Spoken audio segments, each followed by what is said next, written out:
आप सभी दर्शकों का लीगल नॉलेज चैनल पर हार्दिक स्वागत है। आज का हमारा विषय है the right of children to free and compulsory education act 2009। इसके लिए सरकार ने 86वां संशोधन 2002 में किया था।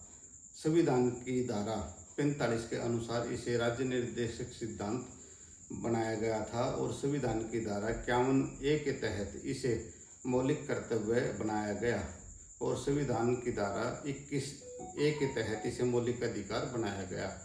यह एक्ट 1 अप्रैल 2010 को जम्मू कश्मीर को छोड़कर पूरे भारत में लागू हुआ। इसमें एक अनुसूची, 7 अध्याय और 38 सेक्शंस 38 धाराएं हैं। इस एक्ट का उद्देश्य है 6 से 14 वर्ष के सभी बच्चों को फ्री एंड कंपलसरी एजुकेशन देना और शिक्षा के अधिकार को मौलिक अधिकार बनाना। नंबर 2 सेक्शन शब्दावली। सबसे पहले बालक।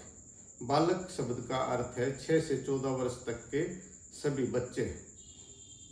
नंबर 2 वंचित वर्ग के बालक। वंचित वर्ग के बालकों में शेड्यूल्ड कास्ट, शेड्यूल्ड ट्राइब और बैकवर्ड क्लास के बच्चे आते हैं। दुर्बल वर्ग के बच्चे, इनमें बीपीएल स्टूडेंट आते हैं जिनके परिवार की वार्षिक सालाना आय 1,80,000 से कम है।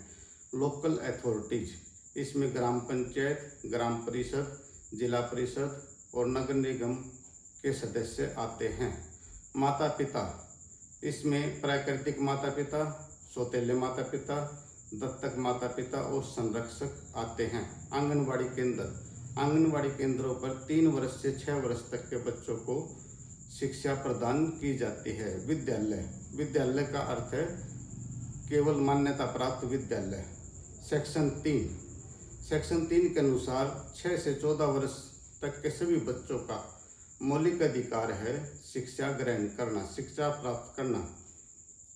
सेक्शन 4, इसके अनुसार प्रत्येक बच्चे का यह अधिकार है कि वो अपनी आयु के अनुसार कक्षा में दाखिला ले सके। इसके लिए बच्चों को ब्रिज कोर्स करवाया जाता है और उनकी आयु के अनुसार उनको उचित कक्षा में दाखिला दिलवाया जाता है। सेक्शन 5 टीसी प्राप्त करने का अधिकार। इसके लिए अगर बच्चा किसी दूसरे अन्य विद्यालय में दाखिला लेना चाहे तो अपना स्थानांतरण प्रमाण पत्र जारी करवा करके दूसरे विद्यालय में जा सकता है। धारा नंबर 6, धारा नंबर 6 के अनुसार विद्यालय, प्रत्येक सरकार का कर्तव्य है कि आबादी के अनुसार प्रत्येक क्षेत्र में विद्यालय स्थापित करे। नंबर 7 वित्तीय सहायता। इसमें वित्तीय सहायता केंद्र और राज्यों का अनुपात 60 और 40 है। नंबर 8 राज्य सरकार के कर्तव्य।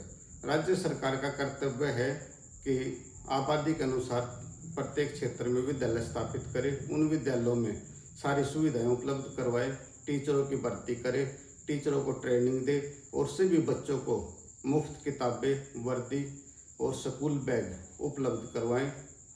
Number 9 local authorities. Local authorities का कर्तव्य है कि बच्चों का ड्रॉप आउट वे बच्चे होते हैं जो किसी भी कक्षा में स्कूल को छोड़ करके घर बैठे हैं, उनका सर्वे करवाए और नॉन स्टार्टर बच्चों का सर्वे करवाए। नॉन स्टार्टर वे होते हैं जो कभी भी स्कूल में नहीं गए और बच्चों का रिकॉर्ड अपने पास रखे। टीचरों को समय समय पर ट्रेनिंग करवाएं और स्कूलों की मॉनिटरिंग करें कि बच्चों को ठीक पढ़ाई हो रही है या नहीं और उनकी अनुपस्थिति ठीक है या नहीं। नंबर 10 माता पिता। माता पिता का कर्तव्य है कि अपने बच्चे को आसपास के स्कूल में दाखिल करवाए। नंबर 11 आंगनवाड़ी केंद्र। 3 वर्ष से 6 वर्ष तक के सभी बच्चों को आसपास के आंगनवाड़ी केंद्रों में विद्यालय शिक्षा के लिए तैयार किया जाता है। अतः मैंने इस अध्याय में आपको अधिकार और कर्तव्यों का ज्ञान करवाया है और अगले अध्याय में हम इसके बाकी के चैप्टर्स के बारे में जानेंगे। अतः आपसे प्रार्थना है कि आप मेरी वीडियो को लाइक करें, शेयर करें और चैनल को सब्सक्राइब करें। धन्यवाद।